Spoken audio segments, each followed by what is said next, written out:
হতাশ থাকি, আমি কিচেনে যেয়ে রান্না বান্না করি, দেন খাওয়ার পরে মনে হয় ওয়াও, আমি তো অনেক ভালো রান্না করি, আমার মন ভালো হয়ে যায়। আপু, আপনার লাইফে কেউ কি ছিল যিনি আপনাকে পুশ করেছিলেন উপরে উঠতে? যারা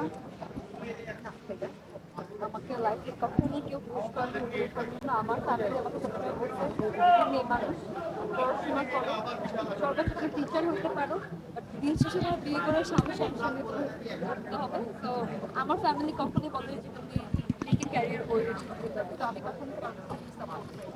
স্পোর্টসে আপনার কোন কোন খেলা পছন্দ? ক্রিকেট পছন্দ, লং টেনিস পছন্দ। ক্রিকেটে বাংলাদেশের জাতীয় দলের কোন খেলোয়াড় আপনার সবচেয়ে বেশি পছন্দ, কেন? সাকিব আল হাসানকে ভালো লাগে কারণ অলরাউন্ডার, আর খেলা আমার ভালো লাগে, বোলিং ফিল্ডিং ব্যাটিং সব সব পারে। আর আছে তো উনি সাকিব আল হাসানের সঙ্গে কি কখনো ব্যক্তিগত সরাসরি দেখা হয়েছে? যেহেতু দেখা হলে হঠাৎ যদি কোনো এক কাজে বা প্রোগ্রামে একসঙ্গে আপনার লিখতে দেখা হয়, তখন তাদের তখন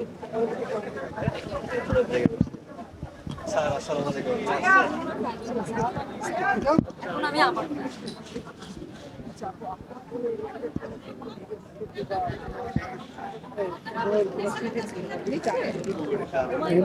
আমি লিফটে একটার সময় মেবি রাত ওঠার পরে লিফটে কারেন্ট চলে গেছে। ওই দিন আমার মনে হয়েছে আমি মনে হয় আজরাইল দেখবো। আমি যে কি ভয় পাইছি, কোনো সাউন্ড নাই কিছু না, আমি আধা ঘন্টার মতো মনে হয় আটকা ছিলাম। আমি ওই দিন সব সুরা সুরা টুরা সব পড়ে ফেলছি যে হ্যাঁ আজকে মনে হয় মরে যাচ্ছি। It was so horrible. Walton lift যেমন প্রতিদিন বহু মানুষকে উপরে তোলে, তেমনি আপনার কাজ কিভাবে মানুষকে আপলিফট করবে? আমার কাজ কিভাবে মানুষকে আপলিফট করবে, আসলে আমি এমন কোনো কাজ করি না যে কাজ করলে মানুষ আমাকে দেখে ইন্সপায়ার হবে। বাট আমি ইন্সপিরেশনের জন্য একটা জিনিস বলতে পারি যে কোনো মেয়েকেই ঘরে বসে থাকা উচিত না। তুমি যাই পারো, যতটুকুই পারো। আমার কিন্তু আর্নিং স্টার্ট হয়েছিল, আমি 5টা স্টুডেন্ট পড়াইতাম।